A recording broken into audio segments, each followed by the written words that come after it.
Сәлем достар, бүгін сіздермен бірге өте тойымды тағаммен бөлісетін боламын. Бұл рецепттің аты, бұл тағамның аты бөрек.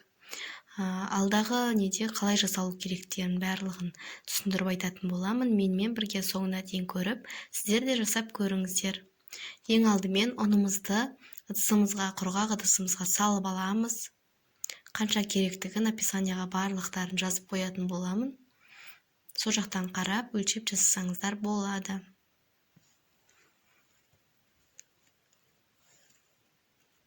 Кейін жып-жылы суымызға біраз қасық тұзымызды салып, жып-жұмсақ етіп, қамырымызды илеп шығамыз.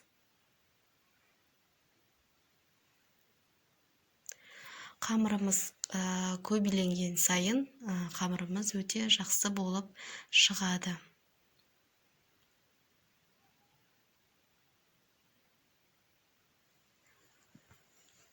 Егер де менің каналымдағы видеолар, рецепттер ұнап жатса, менің каналыма қолдау білдіріп, лайк басып, комментарий қалдырып, және де менің достығыма тіркеліп қойсаңыздар болады. Алда көптеген керекті, өзекті рецепттермен бөлісетін боламын. Мінекей өстіп жақсылап иін қандырып, бір 30 минутқа салпанға орап, тындырып қоятын боламын.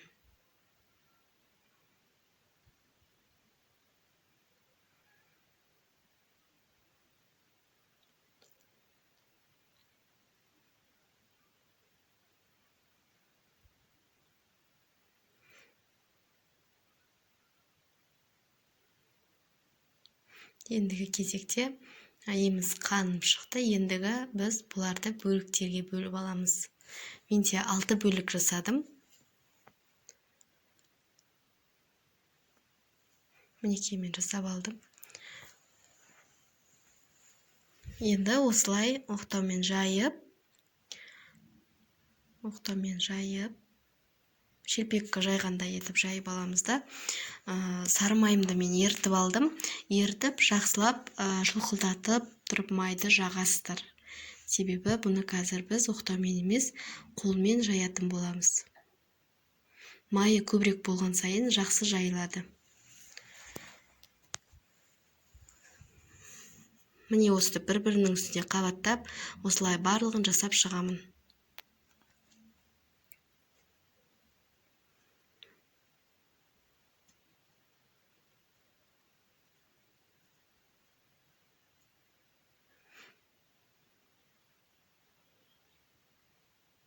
Неке барлығын дайындап алдым. Енді бұны салпанға қайтадан бір 30 минутқа тындырып қоятын боламыз. Оған дейін біз фаршымызды, ішіне салатын салмамызды дайындаймыз. Бізге фарш және де пияз керек. Осылай жақсылап қуырып аламыз. Тұз, бұрыш, дәмдеуіштерді өз қалауларыңызша салсаңыздар болады. Мінекей енді қамырымызды жайып, қалай жаю керектігін мен сіздерге көрсетейін. Мінекей өте жұмсақ болып тұр. Осылай қолмен тек қана шетінен осылай домалатып алып отырасыздар, өзі жайыла береді ары қарай. Жұп-жұқа болып жайылып шығады. Қолдың ұшымен тесіп алмайсыздар. Қолдың ұшы емес, шетімен тура видеодағыдай жасасаңыздар сіздерде де шығады. Міне ары қарай өстіп қолмен соза берсеңіздер, өзі созылып нете береді. Ол жыртылса ештеңе етпейді. Оған ешқандай уайымдамаңыздар. Осылай жайып аламыз.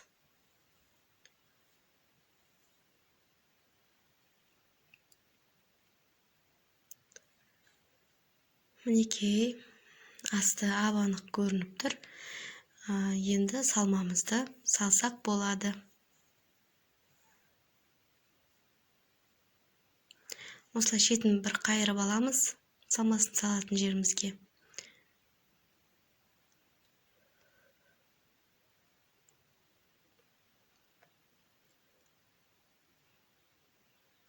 Менде салмасы әлі-сәл ыстықтау болғандықтан, сәл тестам бас жағында жыртылды, ол ештеңе етпейді.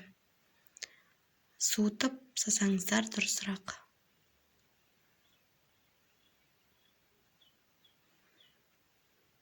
Егер де сіздерде шет-шеті сәл қалыңда болса, оны пышақпен кесіп алып тастаңыздар, ештен кетпейді. Егер де қалың болып жатса. Осылай жайлап аунатып шығамыз. Орап.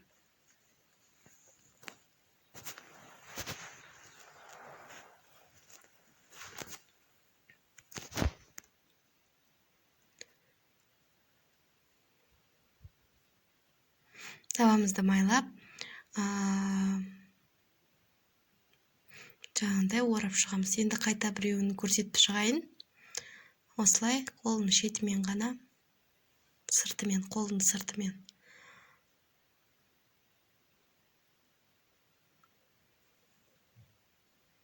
Бұның бір жақсы жері оқтауға қарағанда тез жайылады. 5 минутқа жетпей тез-ақ жайылып шығады.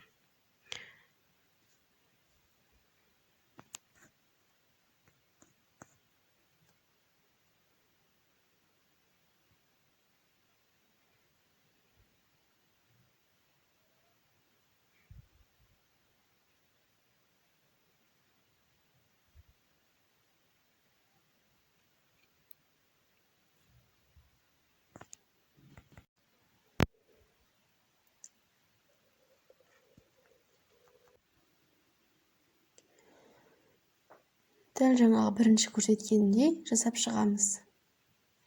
Барлықтарын осылай жасап шығасыздар. Оған дейін пештеріңізді қыздырып қойсаңыздар болады. Орташа отта бір 40 минуттай, 30-35-40 минуттай болады.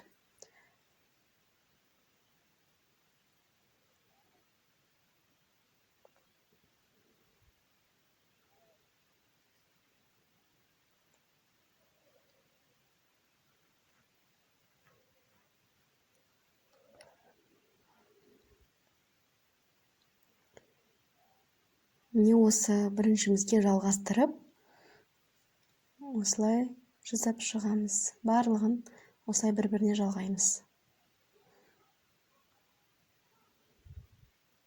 Мінекей менің нем дайын болды. Енді жұмыртқамды жағып, күнжіт және де мен кішкене ғана мак неттім, септім. Әдемілік үшін. Енді пешімізге салып, пісіріп аламыз. Мінекей менің бөлектерім дайын болды. Өте дәмді, өте жұп-жұмсақ, слоеный тесто сияқты қытырлап тұрады. Сіздерге де жасап көруге кеңес беремін. Отбасыларыңызға ұнайды деп сенемін. Менің видеомды соңына дейін қарағандарыңызға рахмет. Келесі кездескенше аман сау болыңыздар.